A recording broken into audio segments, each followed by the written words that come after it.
তো আজকে 21শে August current অ্যাফেয়ার্সগুলো নিয়ে আমি তোমাদের সামনে চলে এসেছি। তো চলো দেখি আজকের কারেন্ট অ্যাফেয়ার্সগুলো কী কী আছে। প্রথম টপিক হচ্ছে, আচ্ছা আমি একটা টপিক থেকে দুটো কোশ্চেন প্রথমে করাবো, তারপরে সেই টপিকের বিশদে তোমাদেরকে জানাবো। আমার প্রথম টপিক হচ্ছে domestic PNG connection incentive scheme. তাহলে ডোমেস্টিক পিএনজি কানেকশনের নিয়ে একটা গার্হস্থ্য পিএনজি কানেকশনের একটা স্কিম চালু হয়েছে, এটার নাম হচ্ছে ইনসেন্টিভ স্কিম।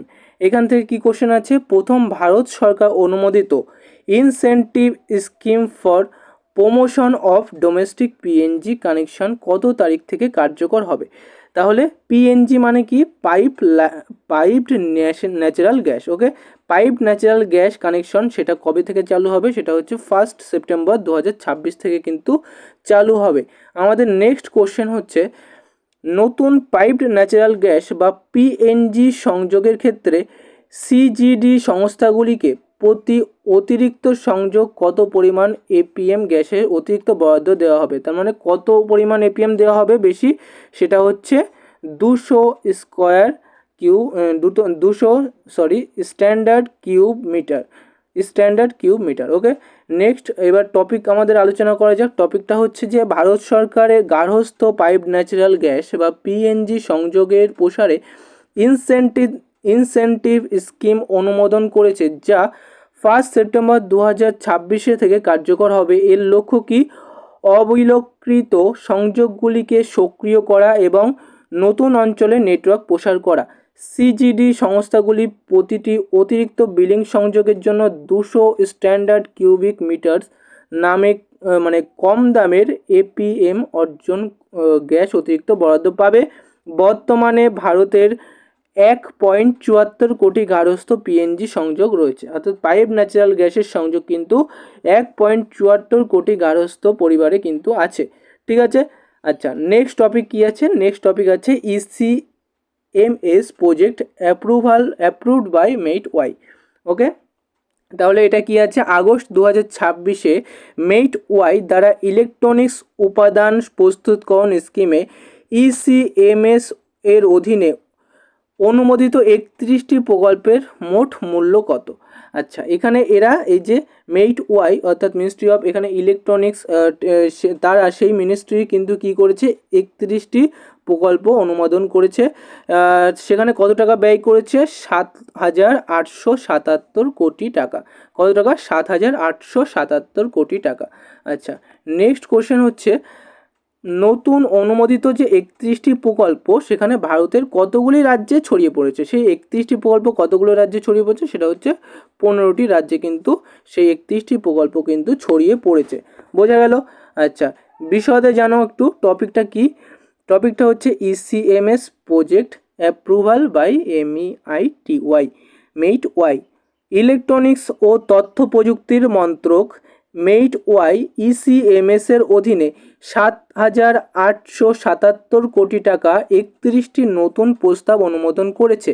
এর ফলে মোট অনুমোদিত প্রকল্পের সংখ্যা কত সেটা মনে রাখতে হবে, সেটা হচ্ছে 106টি, যেটা 15টি রাজ্য জুড়ে 30টি পণ্যের উপরে তৈরি হয়েছে। এই অনুমোদন হস্তান্তর প্রক্রিয়াটি ইএলসিআইএনএ এর সহযোগিতায় নয়াদিল্লির কেন্দ্রীয় মন্ত্রী অশ্বিনী বৈষ্ণব এবং প্রতিমন্ত্রী জিতিন প্রসাদের উপস্থিতিতে অনুষ্ঠিত হয়েছে। তাহলে কার কার উপস্থিতিতে হয়েছে মনে রাখতে হবে, যে অশ্বিনী বৈষ্ণব এবং প্রতিমন্ত্রী হচ্ছে জিতিন প্রসাদের, এই দুজনের উপস্থিতি কিন্তু এই হস্তান্তর প্রক্রিয়াটা হয়েছে। বোঝা গেল।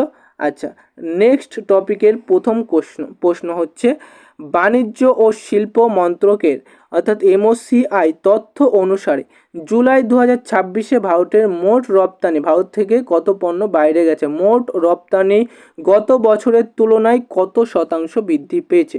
দেখো মোট রপ্তানি বৃদ্ধি পেয়েছে হচ্ছে 13.31%। কত পার্সেন্ট, 13.31%। আগের বছর ছিল 70 বিলিয়ন ইউএসডি, এবার হচ্ছে কিন্তু 80 বিলিয়ন ইউএসডি, 10 বিলিয়ন ইউএসডি বেড়েছে, বাট পার্সেন্টেজ হিসেব করলে 13.31% বেড়েছে। ঠিক আছে, দেখো জুলাই 2026-এ ভারতের মোট বাণিজ্যের ঘাটতি পরিমাণ কত ছিল? আচ্ছা, ঘাটতির পরিমাণ মানে কি?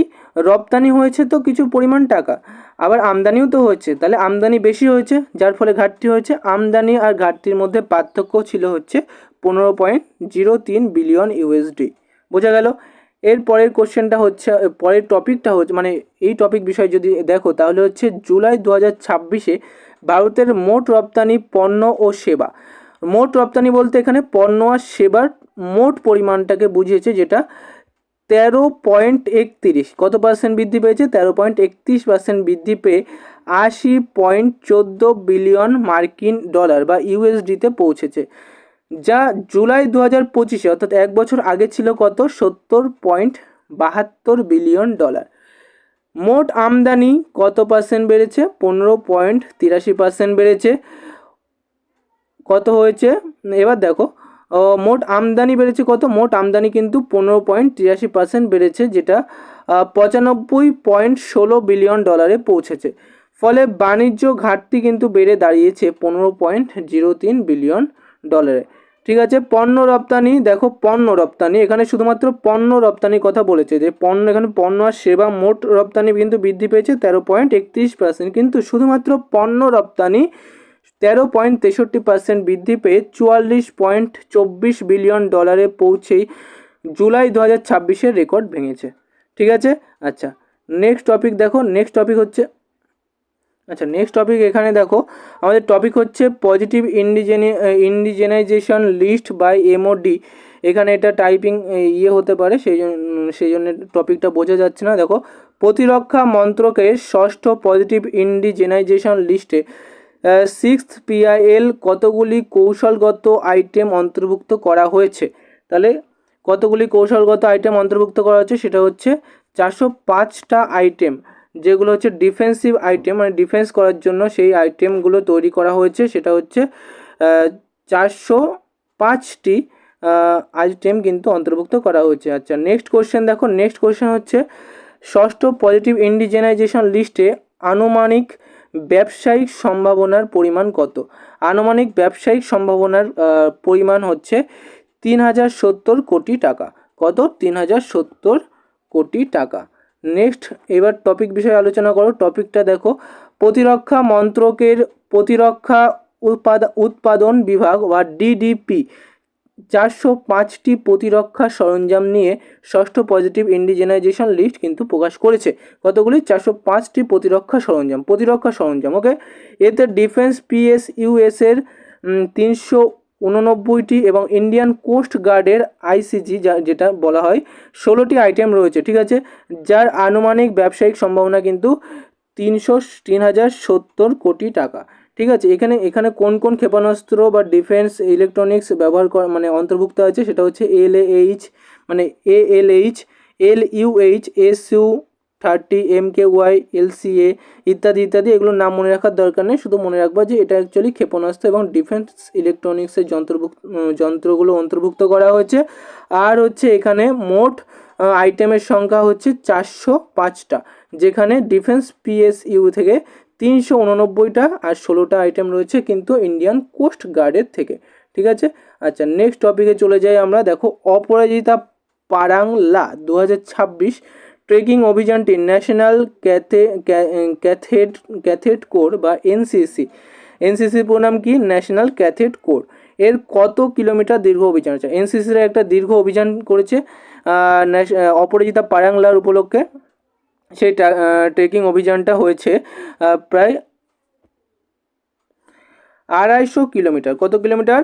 250 কিলোমিটার। ঠিক আছে, আচ্ছা নেক্সট কোশ্চেন হচ্ছে পারাংলা পাস সমুদ্রপৃষ্ঠ থেকে কত মিটার উচ্চতা অবস্থিত? পারাংলা পাসটা সমুদ্রপৃষ্ঠ থেকে 5578 কিলোমিটার মিটার উপরে অবস্থিত। ওকে, এরপরে দেখো, এর বিষয়ে যদি জানো তাহলে হচ্ছে প্রতিরক্ষা মন্ত্রী রাজনাথ সিং নয়াদিল্লি NCC 300 দিন ব্যাপী, কতদিন ভুল হয়ে যাচ্ছে আমার, 30 দিন ব্যাপী কিন্তু 250 কিলোমিটার উচ্চ পার্বত্য trekking অভিযানটি Aparajita Parang La 2026 flag of করেছেন।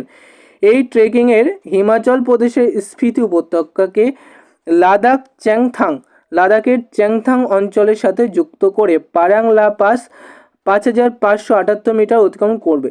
ঠিক আছে, তাহলে এই যে পারাং লা পাস কোথা থেকে কোথা পর্যন্ত বিস্তৃত, সেটা হচ্ছে হিমাচল প্রদেশের স্পিতি উপত্যকা থেকে লাদাখের চ্যাংথাং অঞ্চল পর্যন্ত বিস্তৃত।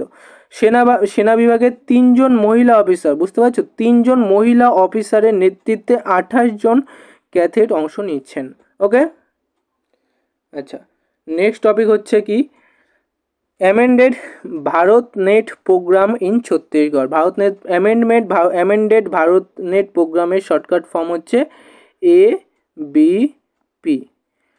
ছত্তিশগড়ের সংশোধিত ভারতনেট প্রোগ্রাম বা ABP বাস্তবায়নের জন্য ভারত সরকার কত টাকা অনুমোদন করেছে? কত টাকা অনুমোদন করেছে? 3,942 কোটি টাকা কিন্তু অনুমোদন করেছে ভারত সরকার। নেক্সট কোশ্চেন হচ্ছে ছত্তিশগড়ে এক ABP প্রকল্পের অধীনে মোট কতগুলি গ্রাম পঞ্চায়েত বা জিপি কভার করা হবে? সেটা হচ্ছে কতগুলো গ্রাম পঞ্চায়েত কভার করা হয়েছে, সেটা হচ্ছে প্রায় 11,000, প্রায় না, সঠিক মানটা হচ্ছে 11,682টি। কতগুলো? 11,682টা গ্রাম পঞ্চায়েত কিন্তু কভার করা হয়েছে।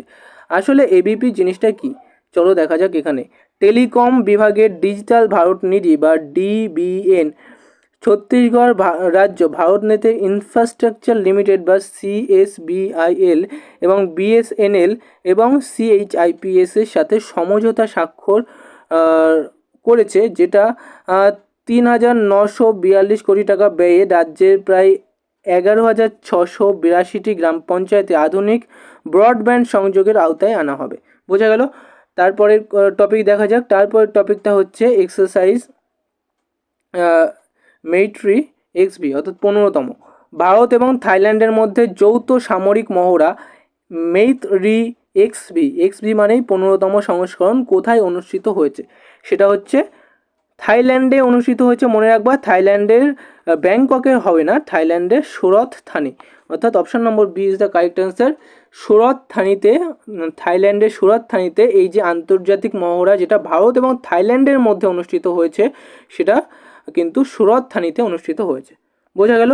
আচ্ছা, নেক্সট কোশ্চেন সেম টপিকের। মেইট্রি XB মহড়ায় ভারতীয় সেনা এবং রয়্যাল থাই সেনার কতজন করে সদস্য অংশ নিয়েছে? সেটা হচ্ছে টোটাল 85 জন। মানে কতজন করে টোটাল না, মানে ভারতের 85 জন আর রয়্যাল থাইয়ের 85 জন।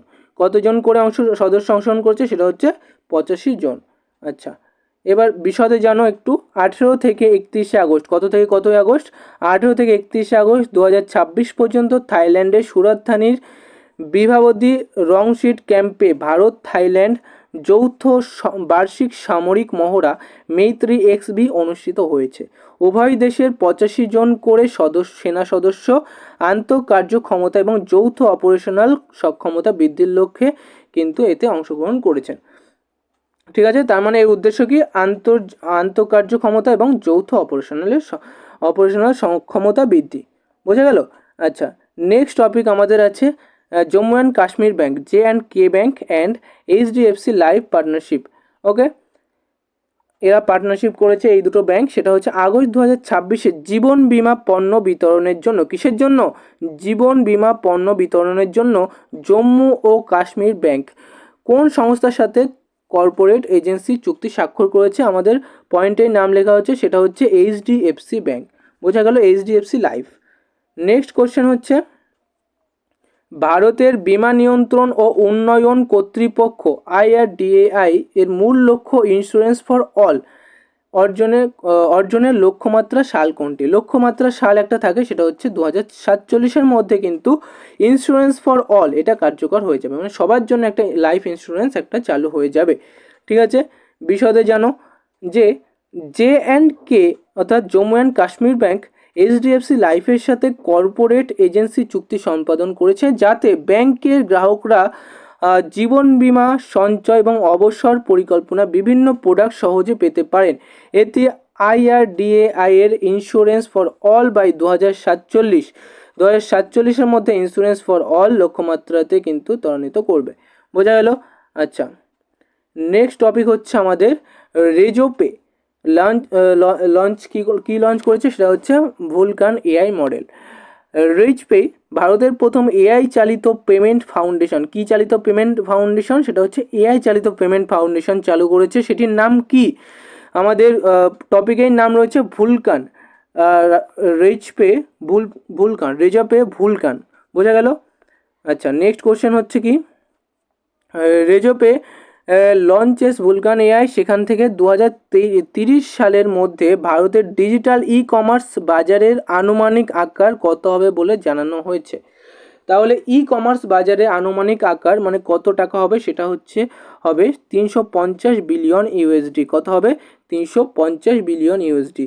নেক্সট কোশ্চেন দেখো, টপিকটা ভালো করে বুঝে নাও যে ফিনটেক সংস্থা রেজোপে, NVIDIA এবং AWS এর প্রযুক্তির ব্যবহার করে ভারতের প্রথম থাকলে সেটা আমাদের জন্য ইম্পর্টেন্ট হয়ে যাবে, ভারতের প্রথম AI payment foundation model Razorpay Vulcan তৈরি করেছে, যেটা 3 ট্রিলিয়ন ডেটা পয়েন্টের ওপরে প্রশিক্ষিত। এই মডেলটি পেমেন্ট সফলতার হার 10% বৃদ্ধি পাবে। কত পার্সেন্ট বৃদ্ধি পাবে? মোস্ট ইম্পর্টেন্ট, 10% বৃদ্ধি পাবে। আর কত ট্রিলিয়ন ডেটা আছে? 3 ট্রিলিয়ন ডেটা আছে। আর আন্তর্জাতিক কার্ড জালিয়াতি 8 গুণ বেশি শনাক্ত করতে পারবে। আন্তর্জাতিক কার্ড জালিয়াতি 8 গুণ বৃদ্ধি শনাক্ত করতে পারবে, ঠিক আছে? 8 গুণ বেশি শনাক্ত করতে পারবে। আচ্ছা, নেক্সট কোশ্চেন হচ্ছে আমাদের আইসিআরএ জিডিপি ফোরকাস্টের থেকে, যেটা Q1 FY27-এর ক্রেডিট রেটিং সংস্থা আইসিআরএ অর্থবর্ষ 2027-এর প্রথম ত্রৈমাসিক, দেখো এখানে দুটো জিনিস আছে, প্রথম ত্রৈমাসিক আছে আর বার্ষিক আছে। প্রথম ত্রৈমাসিক মানে প্রথম 3 মাসের Q1 FY27 ভারতের প্রকৃত জিডিপি বৃদ্ধির হার কত অনুমান করা হয়েছে? প্রথম 3 মাসে কিন্তু 7% বলা হয়েছে। প্রথম 3 মাসের বা ত্রৈমাসিকে 7% বলা হয়েছে। আগেরবার বলা হয়েছিল 7.8%, বাট এবার বলা হচ্ছে 7%, অর্থাৎ কমে গেছে। তারপরেটা দেখো, আইসিআরএ দ্বারা সমগ্র FY27 অর্থবর্ষের জন্য ভারতের জিডিপি বৃদ্ধির পূর্বাভাস কত রাখা হয়েছে? এটা কিন্তু অর্থবর্ষের কথা বলছে, অর্থবর্ষে কম আরও, সেটা হচ্ছে 6.7%। দেখো ত্রৈমাসিকে 7% ছিল, বাট অর্থবর্ষের ক্ষেত্রে 6.7%। বিশদে জানা যাক একটু। দেখো, আইসিআরএ লিমিটেড Q1 FY27 ভারতের জিডিপি বৃদ্ধির 7% অনুমান করা হয়েছে, যা পূর্ববর্তী ত্রৈমাসিকের তুলনায় 7.8%-এর তুলনায় কম। পরিষেবা খাতে ধীরগতির কারণে কিন্তু এটি ঘটেছে, অর্থাৎ কমে গেছে। কারণ কি? কারণ পরিষেবা খাতে ধীরগতির কারণ। আইসিআরএ পুরো FY27-এর জন্য ভারতের জিডিপি বৃদ্ধির পূর্বাভাস 6.7% অপরিবর্তিত রেখেছে, মানে আগের বারও কিন্তু 6.7%ই বলেছিল এরা। Next question, national sports award থেকে 2025-এর জাতীয় ক্রীড়া পুরস্কার 2025 কতজন অ্যাথলেটিক অর্জুন পুরস্কার? মোস্ট ইম্পর্টেন্ট হয়ে যায় তোমাদের পরীক্ষার জন্য, যেহেতু এখনও 2026-এর বেরোয়নি, 2025-এটা বার হয়েছে, তাই নির্বাচিত সংখ্যা কত হবে? অর্জুন পুরস্কারের জন্য নির্বাচিত সংখ্যা হচ্ছে 17 জন। বোঝা গেল? নেক্সট কোশ্চেনটা হচ্ছে জাতীয় ক্রীড়া পুরস্কার বা ন্যাশনাল স্পোর্টস অ্যাওয়ার্ড 2025-এর সিলেকশন কমিটির প্রধান কে ছিল? অর্থাৎ কে সিলেকশন করেছে এগুলো? প্রধান কে ছিল তার মধ্যে? বিচারপতি অরুণ কুমার মিশ্র। বোঝা গেল? বিচারপতি অরুণ কুমার মিশ্র। টপিকটা জেনে নাও একটু, যে যুব বিষয়ক ও ক্রীড়া মন্ত্রক জাতীয় ক্রীড়া পুরস্কার 2025 ঘোষণা করেছে। এতে 17 জন খেলোয়াড় অর্জুন পুরস্কারের জন্য নির্বাচিত করা হয়েছে। যেমন এখানে কিছু কিছু নাম একটু দেখে রাখো, যে তেজস্বিনী শঙ্কর, দিব্যা দেশমুখ, তৃষ্ণা জলি আর গায়ত্রী গোপীচাঁদ। 1962 এশিয়ান গেমসে সোনাজয়ী ফুটবলার ওরুমাই নাইগমকে অর্জুন লাইফ টাইম সম্মানে ভূষিত করেছে। এটা তোমাদের জন্য মোস্ট ইম্পর্টেন্ট হয়ে যায়। এখানে মোস্ট ইম্পর্টেন্ট দুটো জিনিস আছে, একটা হচ্ছে কতজনকে দেওয়া হয়, আর একটা হচ্ছে অর্জুন লাইফ টাইম কাকে দেওয়া হয়। সেটা হচ্ছে সোনাজয়ী, কত সালে? 1962 সালে সোনাজয়ী ফুটবলার ওরুমাই নাইগমকে। ঠিক আছে? এই বছর কোনো ক্রীড়াবিদকে কিন্তু মেজর ধ্যানচাঁদ খেলরত্ন পুরস্কার দেওয়া হয়নি। প্রতি বছর দেওয়া হয়, বাট এই বছরে কিন্তু অর্জুন পুরস্কারের মধ্যে ধ্যানচাঁদ খেলরত্ন পুরস্কার দেওয়া হয়নি। ওকে, নেক্সট টপিক হচ্ছে ওয়ার্ল্ড ফটোগ্রাফি ডে 2026। প্রতি বছর ওয়ার্ল্ড ফটোগ্রাফি ডে বা বিশ্ব আলোকচিত্র দিবস কবে পালিত হয়? কবে পালিত হয় ফটোগ্রাফি ডে? তোমরা সবাই ছবি তোলো নিজেদের, কিন্তু ফটোগ্রাফি ডে কবে হয় সেটা জানা জরুরি। সেটা হচ্ছে 19শে আগস্ট আমাদের আলোকচিত্র দিবস বা ফটোগ্রাফিক ডে। ঠিক আছে, বিশ্ব আলোকচিত্র দিবস 2026 নির্ধারিত থিম। তো এই বছর 2026-এর নির্ধারিত থিমটা কী ছিল? Photography day home, HOME, home. বোঝা গেল? নেক্সট কোশ্চেন অর্থাৎ টপিকটা বিষয় জেনে নাও। 1837 সালে লুই ডাগুয়ের দ্বারা ডাগুয়েরোটাইপ পদ্ধতি আবিষ্কারের স্মরণে প্রতি বছর 19শে আগস্ট বিশ্ব আলোকচিত্র দিবস পালিত হয়। তো তখনও কিন্তু ক্যামেরা আবিষ্কার হয়নি, কিন্তু ডাগুয়েরোটাইপ নামক একটু পদ্ধতি আবিষ্কার হয়েছিল, যেটার জন্য 19শে আগস্ট কিন্তু আলোকচিত্র দিবস হিসেবে বা ফটোগ্রাফিক ডে হিসেবে পালন করা হয়। 2026 সালের থিম হলো হোম। 1839 সালে, দেখো 1839 মানে প্রায় 100 বছর পরে, 100 না, 2 বছর পরে ব্রিটিশ বিজ্ঞানী স্যার জন হার্শেল প্রথম ফটোগ্রাফি শব্দের ব্যবহার করেন, যার অর্থ আলো দিয়ে ছবি আঁকা। ছবি না, আলো দিয়ে জাস্ট আঁকা। বোঝা গেল? নেক্সট কোশ্চেনটা হচ্ছে এখান থেকে নেক্সট কোশ্চেন বলতে টপিকটা হচ্ছে যে সদ্ভাবনা দিবস 2026। প্রতি বছর 20 আগস্ট ভারতে কার জন্মবার্ষিকী উপলক্ষে সদ্ভাবনা দিবস পালন করা হয়? সদ্ভাবনার নাম শুনে মনে হচ্ছে একটা ভালো ভাবনা, সেটা হচ্ছে কার জন্মবার্ষিকী উপলক্ষে? রাজীব গান্ধীর জন্মবার্ষিকী উপলক্ষে, আমাদের প্রাক্তন মুখ্যমন্ত্রী রাজীব গান্ধী। 2026 সালের 20 আগস্ট প্রাক্তন প্রধানমন্ত্রী রাজীব গান্ধী কততম জন্মবার্ষিকী পালন করা হলো? তাহলে 26 সালে যে 20 আগস্ট জন্মবার্ষিকী পালন করা হয়েছে সেটা হচ্ছে তার 82তম জন্মবার্ষিকী। টপিকটা বিষয় একটু জেনে নাও, যে আমাদের শান্তি, সম্প্রীতি, একতা প্রসারের উদ্দেশ্যে 20 আগস্ট জাতীয় সদ্ভাবনা দিবস হিসেবে পালন করা হয়। 1991 সালে রাজীব গান্ধীর মৃত্যুর পর 1992 সাল থেকে কিন্তু এই দিনটি পালন করা শুরু হয়। তাহলে এই দিনটা কবে থেকে পালন করা শুরু হয়? ইম্পর্টেন্ট হয়ে যায় 1992 সাল থেকে এই দিনটি পালন করা শুরু হয়। 1944 সালের 20 আগস্ট জন্ম নেওয়া প্রাক্তন প্রধানমন্ত্রী রাজীব গান্ধী 2026 সালে 82তম জন্মবার্ষিকী পালিত হলো। সদ্ভাবনা শব্দের অর্থ হচ্ছে সুচিন্তা এবং সদ্ভাব। বোঝা গেল? তো আজকের লেকচার ছিল এই পর্যন্ত। ভালো লাগলে একটা লাইক করে দিও, আর আমার চ্যানেলে নতুন হয়ে থাকলে অবশ্যই সাবস্ক্রাইব করে দিও। আমি প্রতিদিন প্রায় 8টা থেকে 9টার মধ্যে আমার ভিডিও আপলোড করে দেবো, সকাল 8টা থেকে 9টার মধ্যে। ভালো লাগলে লাইক করো আর ডেলি দেখার জন্য সাবস্ক্রাইব করে দিও। আর হ্যাঁ, আজকে বিকালে বা কালকে বিকালে আমি সায়েন্সের একটা ভিডিও আপলোড করব, যেখানে তোমাদের কার্যক্ষমতা এবং কার্যশক্তি এবং ক্ষমতা এই চ্যাপ্টার থেকে প্রায় 100টারও বেশি কোশ্চেন আমি নিয়ে চলে আসবো। তো তোমরা দেখতে চাইলে এখনই আমার চ্যানেল সাবস্ক্রাইব করে নিও। অনেক ধন্যবাদ আজকের ভিডিও দেখার জন্য। Thank you.